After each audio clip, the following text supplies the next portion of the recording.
Trump doit mourir. Assassiner Trump. Vengeance contre l'Amérique. Ce slogan est scandé en Iran, où se tiennent les funérailles d'Ali Khamenei. Aujourd'hui, examinons ce sujet de près.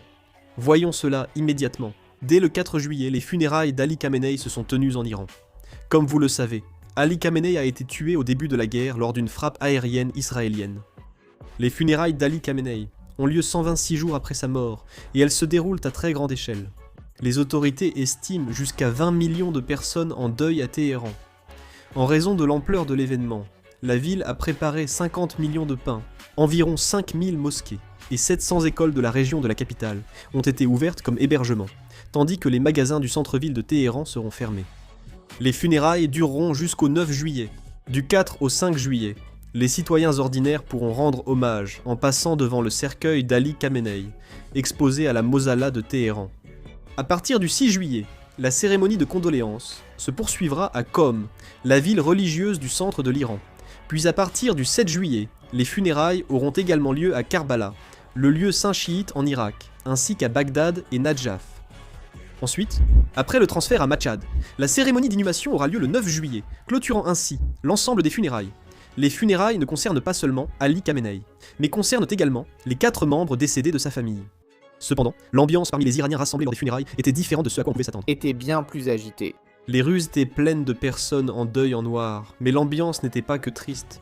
Beaucoup brandissaient des drapeaux rouges, symboles de vengeance et de colère.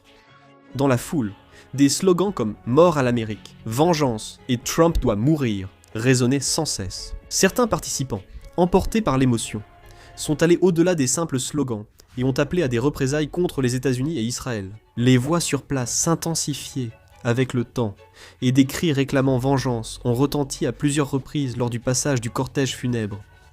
Lors des discours, des propos plus radicaux ont été tenus. Certains citoyens ont même évoqué le président américain Donald Trump, allant jusqu'à tenir des propos suggérant son assassinat, et il a été observé que la foule alentour répondait par des applaudissements et des acclamations. Ces propos ne représentent pas la position officielle du gouvernement iranien, mais illustrent le fort niveau d'hostilité envers les États-Unis, qui a fortement augmenté depuis la mort du guide suprême.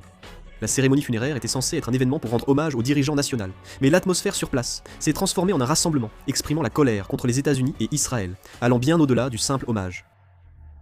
Plus cette atmosphère dure, plus l'opinion publique iranienne exigera des représailles, rendant difficile pour la nouvelle direction d'ignorer ce sentiment. À noter, les funérailles sont prévues pour le 4 juillet. Cette date correspond au jour de l'indépendance des États-Unis et marque cette année le 250e anniversaire du pays, renforçant sa portée symbolique. C'est un jour où de grandes célébrations et des feux d'artifice ont lieu dans tout le territoire américain. Mais l'Iran organise à ce moment précis les funérailles de son guide suprême, attirant ainsi l'attention du monde entier.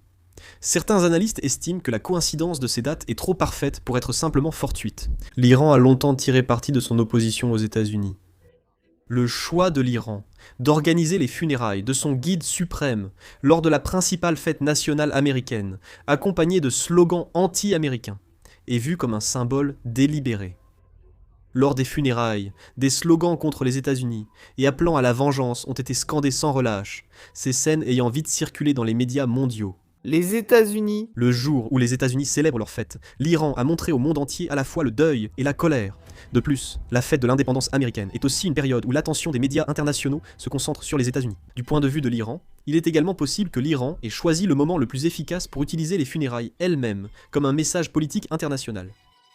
Certains analystes estiment également que la mort du guide suprême a été utilisée comme une occasion de renforcer la cohésion interne, tout en mettant une nouvelle fois en avant une attitude ferme envers les États-Unis.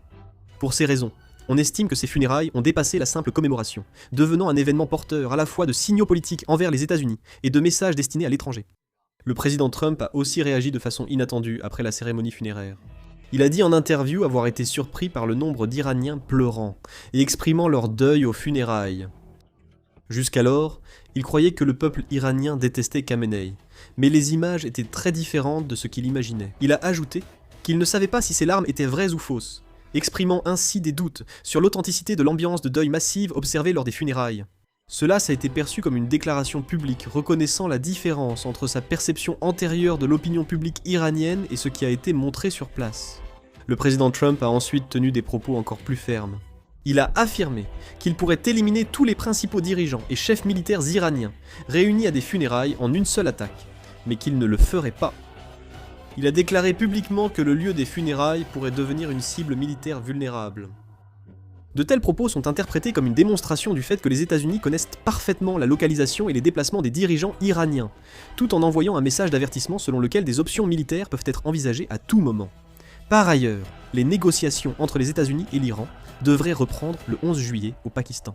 Cependant, les divergences d'opinion entre les deux parties n'ont pas encore été résolues.